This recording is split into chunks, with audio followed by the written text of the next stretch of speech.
In a world that is becoming more interconnected, immigration has become a prominent topic of discussion, especially in Europe. The movement of people across borders, whether for economic opportunities, fleeing conflict, or seeking asylum, has shaped the continent for centuries. However, in recent years, some European countries have adopted stricter immigration policies. While these nations may not completely shut their doors to immigrants, they have established tough regulations that make it difficult for outsiders to enter or settle. So let's start with our first country, which is Hungary. Hungary has become one of the most talked about countries in Europe regarding immigration, especially due to its government's firm stance under Prime Minister Viktor Orban. Orban's administration has framed immigration as a threat to Hungarian values and European culture. His government has argued that accepting large numbers of refugees could lead to social instability and undermine the country's cultural identity. In 2015, during the peak of the European migrant crisis, Hungary made headlines by constructing a border fence along its southern borders with Serbia and Croatia. This barrier was intended to prevent migrants and refugees from entering Hungary, especially those traveling through the Balkans in hopes of reaching Western Europe. The fence, though controversial, was a strong statement about the government's commitment to limiting immigration. Hungary's approach goes beyond physical barriers. The country has passed laws that criminalize illegal border crossings, resulting in jail sentences for those who attempt to enter the country unlawfully. In addition, Hungary has been highly resistant to EU-wide efforts to distribute refugees more evenly across member states. The government argues that each nation should retain control over its own immigration policies, without being pressured by Brussels to accept more migrants. The government has also launched campaigns that depict immigration as a national security threat, playing on fears that mass migration could lead to terrorism and social unrest. While Hungary isn't completely closed off to all immigrants, its policies are among the most stringent in Europe. For many refugees, Hungary is not a desirable destination due to these barriers and its controversial stance on migration. So our next country is Poland. Like Hungary, has been a vocal critic of the European Union's refugee resettlement quotas.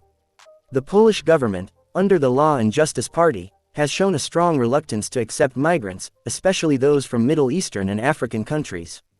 This stance is based on a belief that large-scale immigration could jeopardize Poland's national security and social cohesion. Since the height of the migrant crisis in 2015, Poland has consistently refused to participate in EU plans to relocate refugees more equitably across member states. The government has expressed concerns about the integration of migrants, fearing that the influx of people from different cultural backgrounds could lead to social division and even terrorism. These arguments have resonated with a significant portion of the Polish population, leading to widespread public support for the government's tough immigration policies. Poland's resistance to migrants has led to tensions with other European countries and institutions.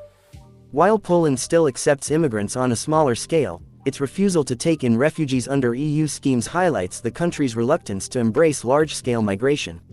Moreover, Poland's immigration laws prioritize people of Polish descent, and gaining citizenship as a non-EU national can be a lengthy and complex process.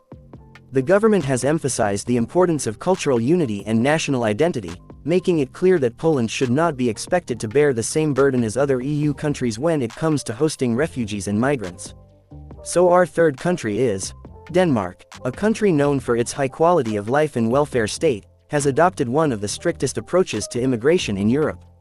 Over the years, Danish politicians have focused on maintaining tight control over who can enter and stay in the country. Denmark's approach to immigration has been shaped by concerns about national security, cultural assimilation, and the perceived pressure on the country's social services. In 2016, Denmark implemented a controversial policy requiring asylum seekers to hand over their valuables to help cover the cost of their stay. This policy was widely criticized for stigmatizing refugees and asylum seekers, but it reflected the Danish government's commitment to curbing immigration. In addition, Denmark has introduced laws making it difficult for immigrants to obtain permanent residency. For example, applicants must pass language and cultural integration tests, and they must show that they are self-sufficient and not reliant on state benefits. The government has also introduced policies aimed at reducing the number of family reunifications, arguing that these measures are necessary to preserve Denmark's social and cultural fabric. Although Denmark still accepts immigrants for work and study, the country has become known for its tough stance on asylum seekers and its emphasis on cultural assimilation.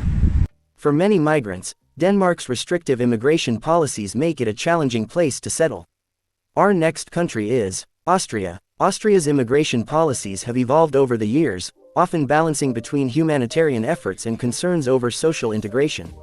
While Austria has historically been a destination for migrants, especially from neighboring countries like Germany and Hungary, the country has become increasingly cautious about accepting new immigrants in recent years.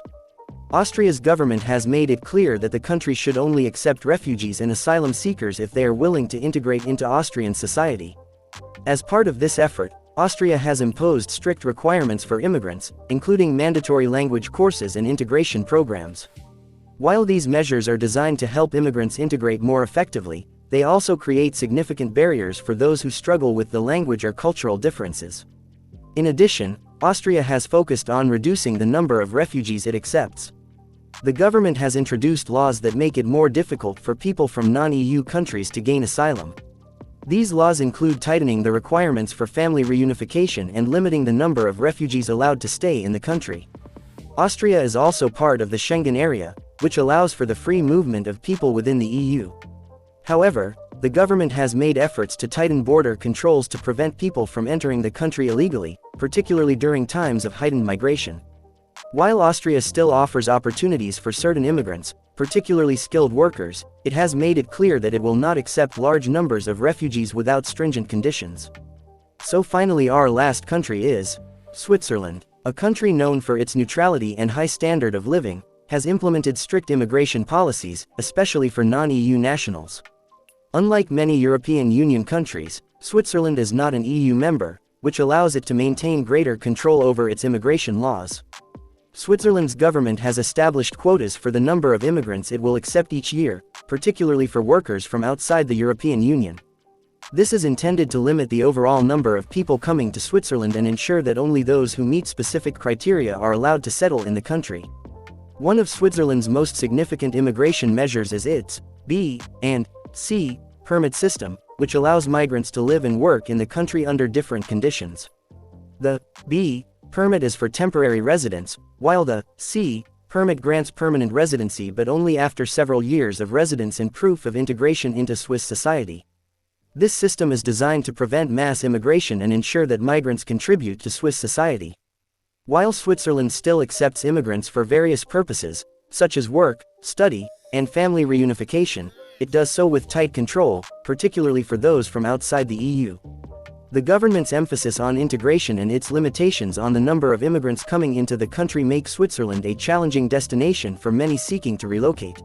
Across Europe, immigration policies differ greatly from country to country. While some nations are more open to accepting migrants and refugees, others have established tough measures that make it difficult for outsiders to enter or settle. Hungary, Poland, Denmark, Austria, and Switzerland are examples of countries that have adopted strict immigration controls, often citing concerns about national security, social cohesion, and cultural preservation. While these policies reflect the government's priorities, they also contribute to the complex and sometimes controversial nature of immigration in Europe today. These countries have shown that immigration is not just a matter of humanitarian concern, it is deeply entwined with national identity, political ideologies, and economic realities. As Europe continues to grapple with these issues, the immigration policies of countries like Hungary, Poland, Denmark, Austria, and Switzerland will remain at the forefront of the debate on the future of migration in the region.